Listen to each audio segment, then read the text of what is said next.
Em, yo hacía varios posteos contando información que me parecía interesante sobre los mitos orientales, los mitos que se iban dando en Kitsune y diferentes temas. Y se me ocurrió hacerlo en video, en pequeños videos, donde hacía lo mismo, les cuento curiosidades. En este caso quería hablar del capítulo, esperen que no recuerdo en qué capítulo vamos, en el capítulo 39 de Kitsune, llamado Elitismo, donde se habla de un tema que es el cráneo de los Zenin. Y es una historia muy, muy, muy interesante. En varios dibujos, y de hecho varios Zenin como Fukurugushu, tienen el cráneo hacia arriba, ¿no? Como uno imaginaría los extraterrestres. Y de hecho, dentro del mito de los Zenin, se creía que ellos venían de islas flotantes y de islas flotantes. Y hace no mucho, de hecho, se encontraron esqueletos con el cráneo alargado. Leyendo los mitos, uniendo cabos, todo, la gente empezó a decir, los Zenin son extraterrestres. Y de hecho, hay un manga que creo que es uno de los mangas que más trata este tema, adentrándose en la mitología y en la historia de Sayuki, el Rey Mono y demás, que es Houshin Enshin. Houshin Enshin, muy al final, les voy a hacer un re spoiler, igual creo que ya no se consigue este manga, descubren a Hyoka, que es una diosa que duerme, que supuestamente ella está durmiendo y ella imagina esto que estamos viviendo, y cuando se empieza a aburrir se despierta y nosotros dejamos de existir. Entonces hay algunos encargados de asegurarse de que todo esto sea divertido, ¿no? Entre ellos todos los conflictos que van ocurriendo y demás, es como que están ahí para que Hyoka no se aburra y se despierte y nosotros dejemos de existir. Y es como que se vuelve a dormir y vuelve otra vez a soñar. Entonces en este manga lo que se dice es que Hyoka en realidad es una extraterrestre o algo así. No llegué a leer bien esa parte, encima estaba en inglés, pero sí se concluía de que los Zenin eran extraterrestres y de que los Zenin originarios venían como de otros planetas. Hoy por hoy se sabe que esto no es así. Hoy por hoy se investigó, se estudió y se descubrió por qué los cráneos eran como eran, por qué las islas eran flotantes. O sea, todo esto es real, ¿no? Pero durante mucho tiempo se creyó y se aseguró que los Zenin venían de otros planetas y eran extraterrestres, o que por lo menos los Zenin originarios eran extraterrestres. Y hay Zenin como Fukurukushu o Tutsuru Zenin que tienen esta característica del cráneo alargado. Hoy por hoy se sabe que en realidad esto era algo que se hacía a los niños, se los agarraba y se les enroscaba el cráneo para que se alargara, porque se consideraba que cuanto más alargado el cráneo, más inteligente era la persona o tenía la posibilidad de ser más inteligente. Después el tema de las islas flotantes es simplemente una ilusión, como las montañas Kunlun, las montañas donde se supone que se originan los Zenin, o las más importantes en toda la mitología Zenin, se veían a lo lejos, la niebla, toda la distancia, parecía que las montañas flotaban. Y lo mismo pasaba en unas islas de las cuales no recuerdo el nombre. Entonces, a mí sinceramente estas cosas me encantan y me fascinan, ¿no? Esto del mito y todo, y parece que sí, después, no, pará, fíjate este detalle. Estas cosas me encantan. ¿Qué más me quedaba por decir de esto? Bueno, nada, el mito de los Zenin es un mito muy, muy interesante, hay un montón de historias y son personajes muy, muy importantes en la cultura y en la mitología oriental. Y yo me acuerdo que cuando leí este cómic y vi que relacionaba todo con los extraterrestres y todo eso, dije, ¿qué?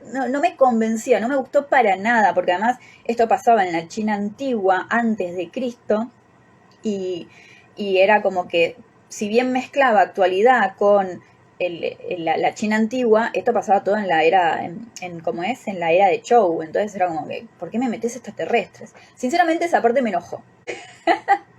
Entonces, después cuando me puse a investigar sobre los mitos de los Zenin y todo, empecé a ver estas cosas, ¿no? Que encontraron huesos con el cráneo. Yo dije, wow, qué loco, no.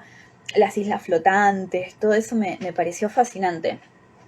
Y después encontré, no me acuerdo dónde, creo que fue en internet, un documental que hablaba sobre los cráneos alargados, que fueron encontrados en China. O sea, el documental empezaba así, que había cráneos en China, había cráneos en Perú, había en Latinoamérica, en un montón de lados de Latinoamérica, en un montón de lados de China, de Japón, de Corea. Y, y era como que, bueno, ¿no? ¿Qué pasó? Y todas estas teorías dentro de estas culturas que también hablaban de seres que venían del cielo, de arriba. Uno de los mitos de los Zenin, por ejemplo, quienes conocen Dragon Ball lo van a saber, es que estos Zenin viajaban en nubes, ¿no? En nubes voladoras. Entonces ellos bajaban de las montañas en nubes, buscaban discípulos y se los llevaban, ¿no? Y yo dije, wow, y al final explican que en realidad, al final estaba explicado de que no, de que en realidad estaba demostrado que esos cráneos no es que nacieron así o que había alguna deformación, sino que habían sido apretados. Y sinceramente me parece muy interesante, ¿no? Cómo se va construyendo este mito y cómo el mito se va deformando y todo.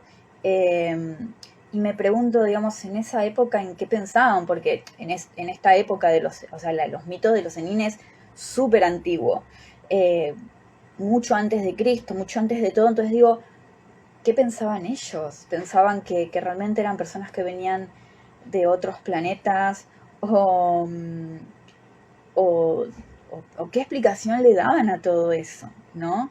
Y cómo después eso fue tomado por la actualidad, por nosotros, que ya sí hablamos de otros planetas, de extraterrestres, de todas esas cosas, cómo ese mito se fue modificando y se fue metiendo en la actualidad, aunque no es un mito muy conocido por muchos de nosotros. Y bueno, después cómo la ciencia terminó explicando ese mito, un montón de cosas del mito del pasado y el mito del presente. Entonces como que tiene tres tiempos: la antigüedad bien, bien antigua, la antigüedad medio presente y el presente actual, que fue ya totalmente tomado por la ciencia.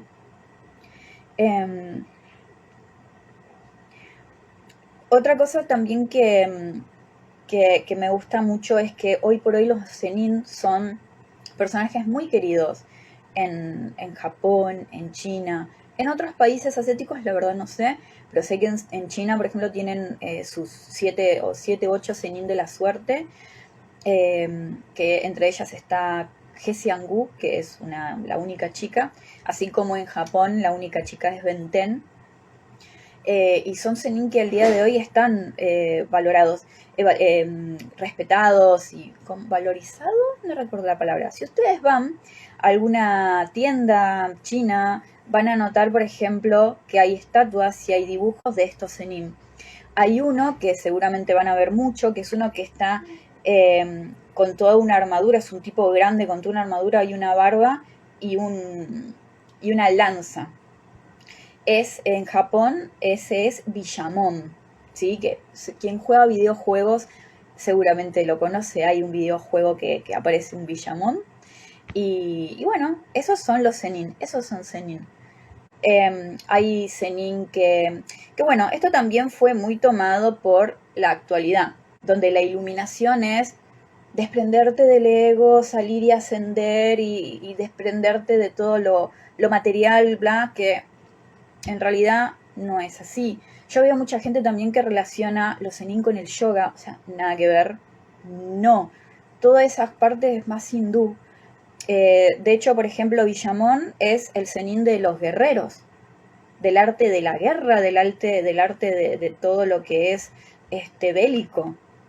Benten es el Zenin de la protectora del conocimiento y del arte, algo que no es para nada fuera cuerpo y fuera cosa física. Realmente no. Sí hablan de un tema de la iluminación, más del lado del budismo, que es esto de autoconocerse. Pero hay muchas cosas que fueron deformadas y que fueron quitadas, o sea, por lo menos en lo que yo he leído de los Zenin y he conocido de los Zenin, no hablan del alma y fuera todo lo físico, no. De hecho, y algo que veo mucho es que hablan de la alquimia china y es la transmutación del alma.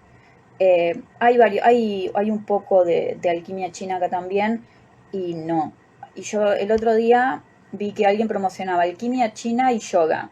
El yoga, primero, no tiene nada que ver con la alquimia china. Y la alquimia china no era la transmutación del alma. De hecho, no, nada que ver. Los chinos, por ejemplo, una de las cosas que hacían los alquimistas chinos, ellos creían, como muchos alquimistas, que el oro era como lo más elevado y perfecto. Entonces, ellos comían oro o le hacían comer oro a sus señores para alcanzar la inmortalidad, porque de hecho los alquimistas chinos están obsesionados con encontrar la cura, el lápiz o la panacea, que es algo que cura todas las enfermedades. Están obsesionados con eso. Ellos buscaban algo que curara todas las enfermedades. O sea, estamos hablando de algo físico. Y bueno, una de las cosas con las que intentaban eso y la inmortalidad, están obsesionados también con la inmortalidad y la inmortalidad física, no estamos hablando de algo espiritual, ¿no? Esto es también interesante, cómo estos mitos fueron tomados por la actualidad, ¿no? Fueron tomados por la actualidad. Yo que estudié alquimia, investigué mucho sobre la alquimia, pero la alquimia, no la transmutación del alma, sino la alquimia esta que trabaja sobre los metales y todo el simbolismo y bla, bla, bla, que en realidad los alquimistas eran muy celosos de su conocimiento, entonces ellos escribían de una forma bastante compleja y retorcida para que no cualquiera pudiera leer lo suyo. Y mucha gente agarra esos textos y piensa que habla de algo espiritual y mágico y no, habla de cómo convertir el plomo en oro y habla de esas cosas. Es muy interesante, a mí me parece muy interesante cómo todo lo antiguo fue tomado por la actualidad y es muy raro eso, habla de lobos plateados y habla de algo espiritual, no. Y bueno, volviendo a la alquimia china, ellos buscaban eso, la panacea, que era como algo que iba a sanarlos, algo que podía sanar todas las enfermedades, y estamos hablando de algo físico, no hablaban de la transmutación del alma, eso es algo muy actual. ¿Cómo estás, Agustín? Bienvenido, muchacho. Eso es algo actual, es algo que se dio actual. No hacían yoga, gente, los alquimistas chinos no hacían yoga, no hacían reiki, no hacían nada de eso, eso es algo bastante moderno comparado con la historia de la alquimia china. Hay un libro que les recomiendo si les interesa estos temas, que es este. Yo tengo un montón de libros de alquimia. Este libro, Breve Historia de la Alquimia, y habla de todas las alquimias, del inicio de la alquimia, del simbolismo y de por qué los simbolismos. El simbolismo de la alquimia no es por algo espiritual, sino que justamente era esta intención de que no cualquiera pudiera entender los libros, ¿no? Eran como se dice en una de mis novelas, eran el hijo del filósofo y el poeta, ¿no? Es como que era filosofía, pero física en realidad, ¿no? Es química. La alquimia es química, es básicamente química. En fin, quería contarles un poco sobre el mito de los Zenin, sobre el interesante mito de los Zenin y cómo fue cambiando en estas 3 etapas, ¿no? En la antigüedad, vamos a decir lo moderno, y después cuando fue, digamos, en la época de hoy, y todo esto. Así que espero que les haya gustado. Después seguramente editaré este video para que quede mejor. Y nos vemos en un próximo video.